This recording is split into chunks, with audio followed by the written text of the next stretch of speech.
Hey, what's up guys, aarava here, and welcome back to another episode of my F1 24 career mode. This is part number 32 today for the Hungarian Grand Prix in Season 2. If you guys did miss the previous one at our home race at Silverstone for the British Grand Prix, then be sure to go check that one out before you see the rest of this one, as we had a very lovely, if I do say so myself, a chrome McLaren livery, throwing it back to the Vodafone McLaren Mercedes days. Unfortunately, though, the one-off livery, like in Monaco, did not pay off in terms of good luck, and it was quite a controversial moment around Silverstone as my own teammate overtook us in the pit entry illegally going into the pits, and then that compounded with a pit lane farce of everyone being held up, and what should have been a fairy tale home Grand Prix from pole position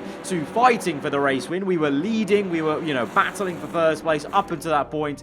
It ended with, well, we fought back up to 7th place. It was a decent enough recovery drive. I mean, we made the most of it. The hard compound actually ended up really not performing for us that well around Silverstone, so maybe we would have struggled a little bit in the second phase of the Grand Prix even if we didn't have that pit entry issue. But things are stacking up now that are going wrong here at McLaren for us in Season 2. Obviously, we got the team order in Canada, which, yes, I'm still going on about because it is a big thing to happen in an F1 season. And now we've got this, Lando ghosting through me and overtaking me. Of course, the ghosting is a bit of an issue on the game's part with the safety car, but as always, as I like to do with these kind of things, and you guys enjoy this, is trying to even take anything that happens with the game and trying not to break the fourth wall as much as we can and keep it, immersed in part of the story. So that ghosting overtake, it may as well have just been an illegal overtake, because he shouldn't have been able to get past me into first place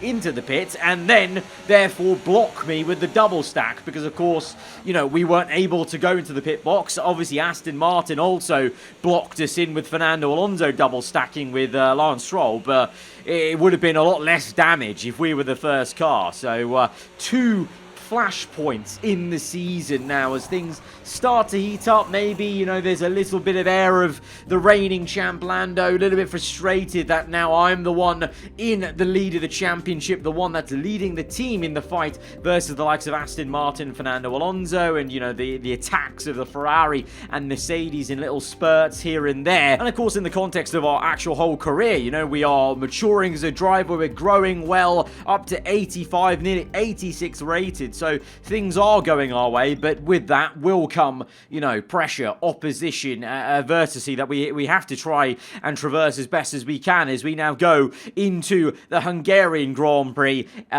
Fond memories from Season 1. Surprisingly, Hungaroring has turned into an actual enjoyable track for me to drive on the F1 24 game. With the handling on this year's game, I find it really enjoyable compared to previous F1 games where it's been a pretty horrible place to drive around. So actually really excited to come back to this place. Of course, where we had an iconic battle with Max Verstappen in Season 1. Into this weekend, you can see Aston Martin make a small upgrade. So trying to do the best they can to supply Fernando Alonso with the best car to keep chase in the championship, as he obviously did make up ground at Silverstone. And we're looking to try and do the same here around Hungary as we go into qualifying.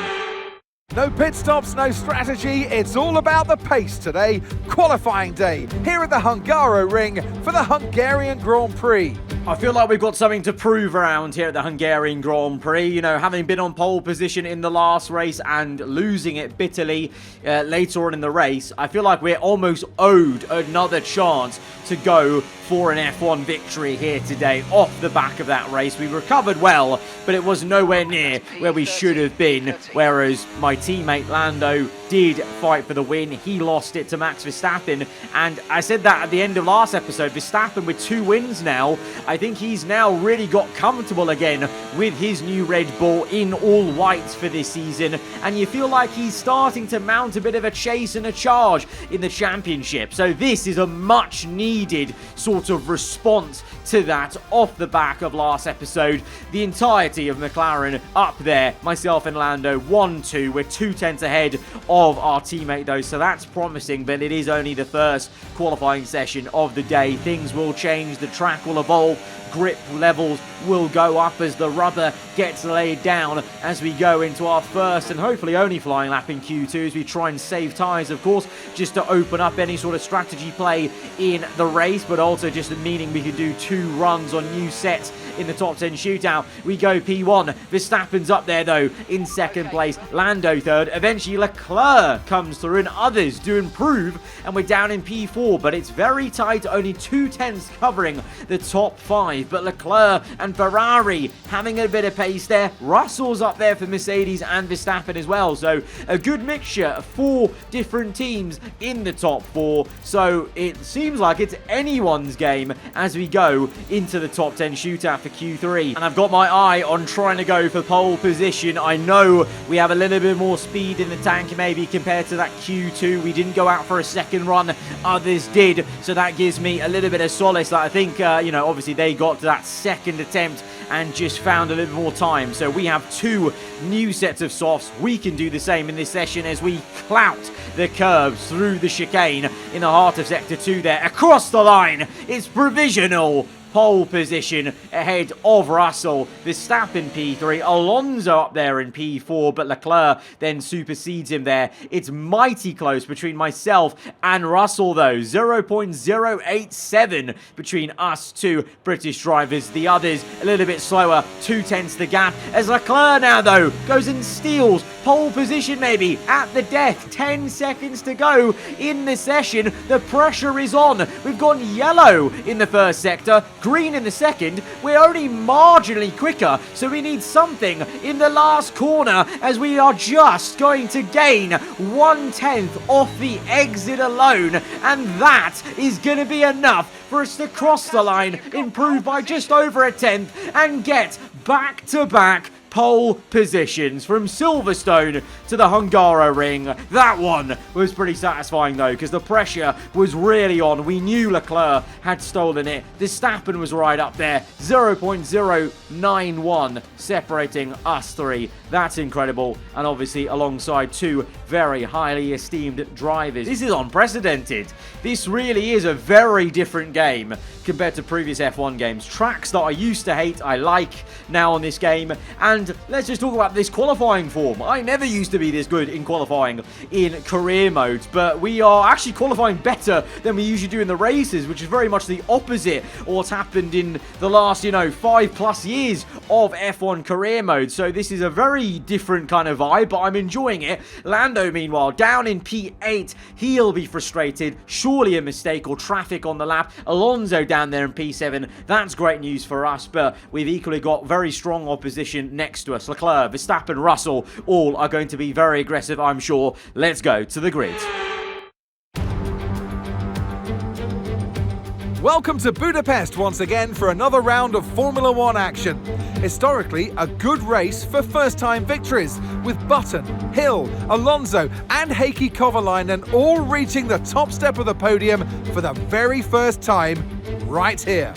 We're northeast of Budapest for today's race at the 2.7-mile Hungaroring circuit. 14 corners here, 8 to the right and 6 to the left, on a track where downforce is king and passing is notoriously difficult. Before we begin, let's take a quick look at the grid lineup for today's race. In pole position then, it's McLaren, and it's Charles Leclerc in P2. As we continue through the rest of the grid today, we have Russell, Perez, Hamilton, Fernando Alonso, Norris, Sainz, Stroll, Ocon, Oscar Piastri, Tsunoda, Verstappen, Ricciardo, Albon, Bottas, Gasly, Hülkenberg, Joe and Logan Sargent. It's almost time for those 5 red lights to go out then. Let's see who can prevail today. And alongside me for the first time this season here in the commentary box, Naomi Schiff. Hello, Gnomes. Now, sadly, things didn't work out for them last time. It was a bad race. Question is, though, Can they recover today? It is true they had a really tough day in the office last time out, but they cannot dwell on that. It's so important to turn the page and start on a blank slate, because the more you dwell on that, the less it's going to push you in the right direction. So take some notes. Obviously, there's things to be learned, but move on. So we potentially lost the chance of a repeat of that iconic scrap between myself and Max Verstappen, as he is down the order. He's taken an engine penalty, so it's going to be Leclerc alongside me on the front row, Russell in third, Perez now gets promoted to the second row, Hamilton up to P5. You can see Russell is the only man in the top 5 that's chosen the soft compound, so he's gunning for it at the start of the session, it would seem. But strategy-wise, it's interesting. It's either a 1 or 2 stop with the tyre wear, the new tyre wear we've got for this season. There is that difference and the ability to do either or, and for it to cross over eventually by the end of the race.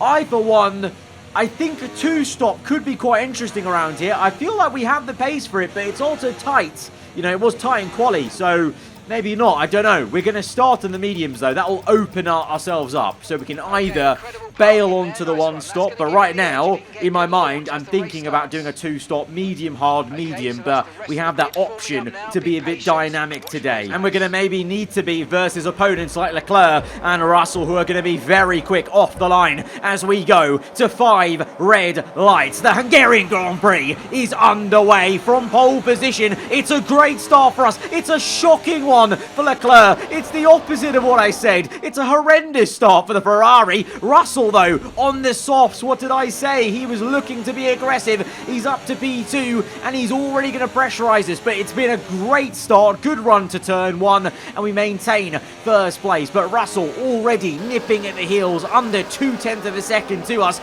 It's going to be myself v him, it seems, at the start of this race, and that's a little bit tense. We've had a few little trip-ups over Russell in the opening race of this season. Of course, we crashed with him when he locked up. Then obviously in Australia, he blocked us on a qualifying lap, so there's a little bit of history there and a little bit of a new rivalry that has formed this season. We haven't battled him so much since then, but here we go for the first time maybe since Australia. Myself v Russell directly, Mercedes v McLaren.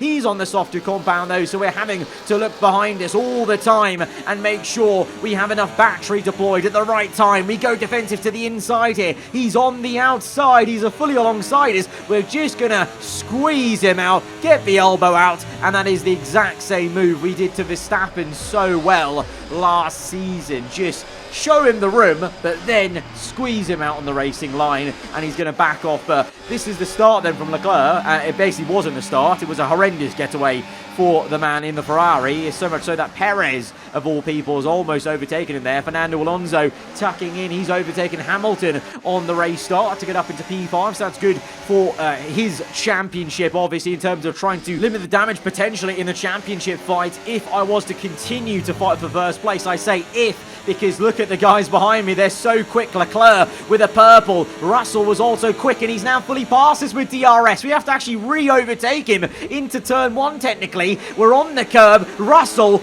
beautiful exit. Those softs paying dividends. He's on the grass even. Russell really trying his hardest to force this move through, and he might just do it. He squeezes us out. How amazing was that to see? But we've got enough battery to come back at him immediately as we go to the blind left-hander. A tyre on the curb, and we commit on the outside to re-overtake Russell, but he's going to come back at us up the hill. The Mercedes, look at the mirrors. He's there. He's poked his nose in. We've given him the squeeze and just maintained first place. But that was epic. Russell on the outside.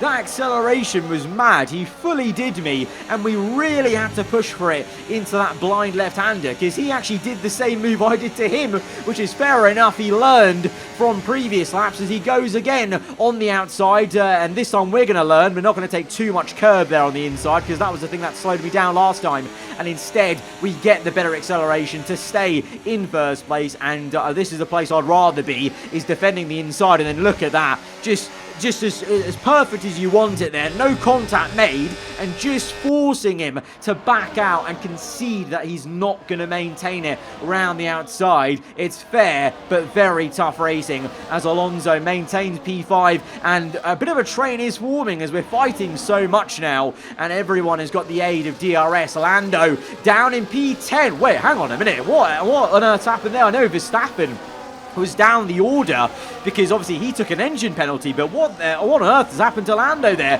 P10, he was fighting for first with Verstappen, those two last episode, and now they're both down there, and he's behind a Williams of Ocon of all people. So yeah, a very confusing lack of pace for Lando in the same car that is fighting for first place, although you can see there through the final few corners having to be a little bit careful on the rear end because the tyre wear is starting to slowly set in, and more so actually is the temperature of the tyre actually, sorry, not really the wear, because I'm on mediums. Russell's probably feeling some wear right now, but for me it's more about, I haven't annoyingly shown you on the heads-up display here in the recording, but I can feel that the internal carcass temperature is definitely cooking a little bit and is probably a little bit yellow on the internal temperature as we just continue to defend against Russell, this onslaught on the soft compound. And the thing is, all we had to do was survive it till this lap 7, and Russell is in. Now we're fighting people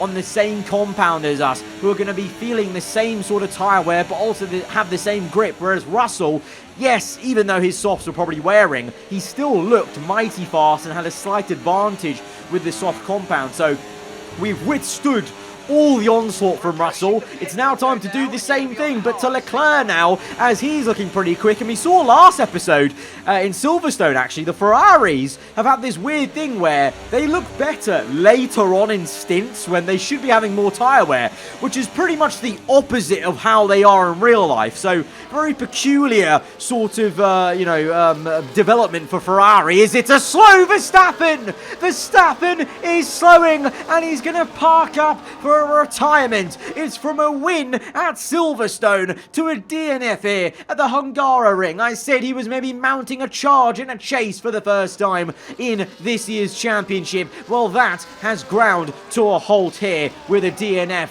for the Red Bull, and the Honda engine packs up. Meanwhile, we've got Russell, Sainz, Stroll. They've all made a first pit stop off soft compound tyres, and we'll see how they go. But lap 10, for me, it's time to go into the pits, because you saw briefly there, both my rear tyres absolutely fried. So a decent quick little pit stop onto the hard compound of tyres, and of course at this stage I was still thinking about a 2-stop, but we have opened ourselves up to try a 1-stop, because from here, lap 11, we could get to the end of the race. Yes, the hard tyres may be a little bit second-hand at the end, but it still would work out, and you'd have track position as well, so that'll be a massive plus as we overtake Ocon, who is still yet to pit in this race, I believe, as we go and set purple in the middle sector, and we set the new fastest lap of the Grand Prix, 1:14.7, and we're looking just to be consistent at this stage to try and just start to reel in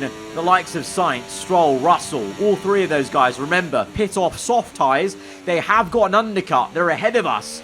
You know, down the road you can see Sainz and Stroll there, but we're on fresher hard tyres, and the hards obviously on this game are very, well, most of the time very decent. They didn't work for us that much at Silverstone, but they are very much working here, because we've been setting very consistent 1:14s to reel in Sainz now, only 1 second the gap, but Russell does lead the way. The undercuts worked, but he's on mediums, Stroll and Sainz on mediums, so the top three, they're confirmed. They have to do a 2-stop. There's no way they're taking mediums to the end, as it gets very close at the pit exit there, as Hamilton just gets ahead of Perez. Leclerc looking to make the move on Checo, but this is a bit of a different sort of race now, because Leclerc was obviously leading the race at one point after we pit, and he was obviously attacking us for first place. He's now down in P9, so the order is very shaken up, but that's because the likes of Russell, Stroll, Sainz, Albon, I think even Lando, I think they're all going for a 2-stop, whereas maybe Leclerc,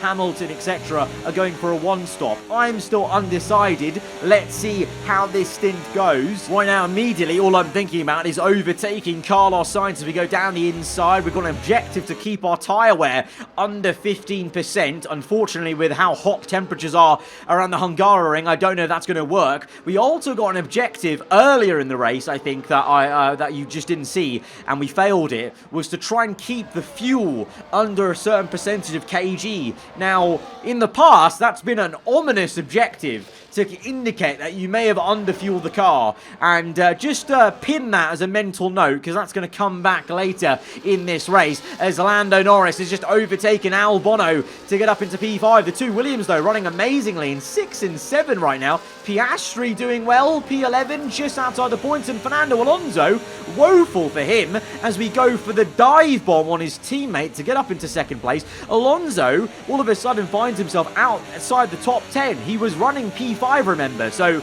he's got to really hope that things shake out eventually with the 2-stoppers, because otherwise Alonso's race is really unraveled. But right now it does look a bit confusing with some of those drivers so out of sync of everyone else. But it will come into some sort of semblance of what we saw before the pit stops, because eventually Stroll and Sainz and this man ahead Russell will pit as we close up to Russell now on the medium tyres, but we have caught him on the hards. The hards are working really well, and we may have been a couple of seconds down the road, but we could go for a move, but we're going to be denied because Russell, he doesn't want the smoke. He doesn't want the smoke. He comes into the pits as soon as I was about to overtake him on track. Of course he did. Didn't give me the satisfaction of overtaking him on track fair and square. Yeah, whatever, Russell, whatever. We've still got you. So it's now a 1-2 for McLaren, but Lando will be pitting for his second stop. Looks like the Williams might be as well, because Ocon pit, Albon's are mediums, but Leclerc, Hamilton, Perez, I believe, all on hard tyres. So they're all going to the end, I assume, on a 1-stop, as Russell comes out all the way down in P12. Alonso's now into the points, so you're seeing the race order shake out now with those 2-stoppers finally pitting again. Obviously, they got out of the way early in the race on softs, but now we've got a decision and dilemma to tackle here in this race, and it's a dilemma that I've somewhat created myself, but also I'm a little bit annoyed that this was a problem here in Season 2 with fuel upgrades.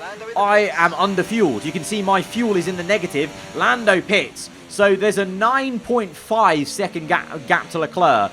I could come in for a second stop, and I'm confident I could catch back up and still win the race on a 2-stop, but I would not be able to save fuel doing a 2-stop, because I'd be pushing flat out and have no way to lift and coast. So the only way to save this fuel is I have to do a 1-stop from here. I have to go to the end of the race on these hards, which will work, which will be fine. But the problem is, and I don't know if any of you guys have had this, on this game, oh my god, it's so difficult to save fuel. It's ridiculous. The amount of lifting and coasting I was doing into every massive brake zone is Albon, by the way. Tragedy for Williams, is out of this race. And so the gap was, remember, was 9.5 seconds. 9.5 seconds to Leclerc on lap 23, as Lando on the 2-stop making an overtake on Hulkenberg. And so you're going to see why the only decision I can make in this situation was trying to go to the end on the hards and maintain track position, because I'm about to erode my entire 9.5 second lead in order to save fuel. Lap 27, so what, 4-5 laps later, after I start fuel saving, the gap's 1.5. Ridiculous. Look at this. I save a little bit of fuel, and immediately as we accelerate, the fuel goes up by 0.2 pretty much, or 0.1. And every slight acceleration zone, the fuel would go up, which is, you know, obviously that's how fuel burn works. But I felt like it was so unbelievably aggressive around here in the Hungary ring, and now it's deja vu. It's like the opening laps all over again, but it's worse. We're being attacked either side. Oh, look how close that was. We threaded the needle to re-overtake Leclerc and Hamilton. And by the way, whilst I'm overtaking those two cars, remember, I'm still trying to lift and coast as I do the overtake. So this is a monumental task. and one that we had to pull out all the stops in order to save enough fuel whilst maintaining first place. Leclerc and Hamilton fighting did help me, to be fair, as they really had a great squabble and a half here in Sector 3, side by side for that entire section. Hamilton getting the better of Leclerc and having the first bite and overtaking me, but it's going to be another epic 3-wide moment. Look how close we are to the Mercedes and Ferrari. We're soaring away at the steering wheel as we almost drift it through turn 1 as we're locking the rear a bit, because as you try and lift and coast and you try and still outbrake someone who's not lifting and coasting, it really upsets the rear end. But you can see, if I do say so myself, we're doing this perfectly. I'm doing everything we need to do to save this fuel and still be in first place as we go on to the last lap of the Grand Prix. We're still saving fuel because I know we'll burn more if we're not careful, as once again we thread the needle between a 3-wide myself, Hamilton and Leclerc. The two of them now are side by side behind me. That's going to give us a little bit of pressure and relief as they're going to be too busy fighting each other. But look at the absolute trolley train behind me. And before you say, oh, that's too easy, you shouldn't be able to do this, fuel saving, oh, it's too easy. This is just another example of the AI still need tweaking with the training and the lack of overtakes they might go for, because this race was done on 110 AI. I've been on 110 AI for the last couple of episodes. That was the case here at Silverstone. You can see me checking it in the middle of the formation lap, where you can't change it afterwards, obviously. It's locked in. So yeah, this is why also I'm actually pretty gassed and happy that I somehow managed to maintain first place against the max AI on this game, having to fuel save from like minus 0.25 at one point. A quarter of a lap of fuel saving, which is really not easy, as you can see, because I had to pull off a defensive masterclass, park the stadium, and become not only the Minister of Defence, the Presidente of Defence here, to defend against a train of about 15 cars. Obviously, it being a Hungarian, Monaco without the barriers, it did help a lot in doing this, but you can see I'm still fuel saving right to the end, because look at the fuel burn. It's crazy, but we're gonna do this and come across the line. And it was by far anything but easy. Those last, 10-12 laps, we had to work flat out to finesse this and get a win still by saving that fuel. But I was determined because I felt like we were owed a race win from last episode, and we got it. And it's a performance to be proud of from our Hungarian Grand Prix winners. There was never a moment of doubt today. You could tell that they completely had it under control, and that is a sign of greatness. Our drivers are making their way out for the podium celebrations, and it's going to be McLaren picking up the winner's trophy. Congratulations to the entire team for that fantastic performance. We earned this one. We earned this one. We were owed it from last episode, and we've earned it here. That fuel saving was ridiculous. I almost feel like it's just actually incredibly hard to fuel save. But we managed it, and the cutscene glitched a little bit and just didn't show us the podium. It showed us our car. But to be honest, let's take a moment to appreciate this McLaren here in Season 2, because it's a beauty. McLaren have built us an absolute beauty of a machine. Yeah, I feel like this is almost some of the best driving I've done in the F1 games in years gone by in a career mode series. I feel like so at one with this McLaren right now, which is very different from only four episodes ago where I was complaining. The last 2-3 episodes, I feel like we've been in sync, especially the last two, Silverstone to here, getting back-to-back poles. We have been in sync with this machine, and I'm falling in love with this Season 2 McLaren. This one is going to be a cherished car for sure, even for seasons to come. But guys, if you have enjoyed this episode, then be sure to hit that like button. Let me know what you thought in the comments below. If you're around here, then do get subscribed for weekly Formula 1 content, and I will see you guys next time. Goodbye.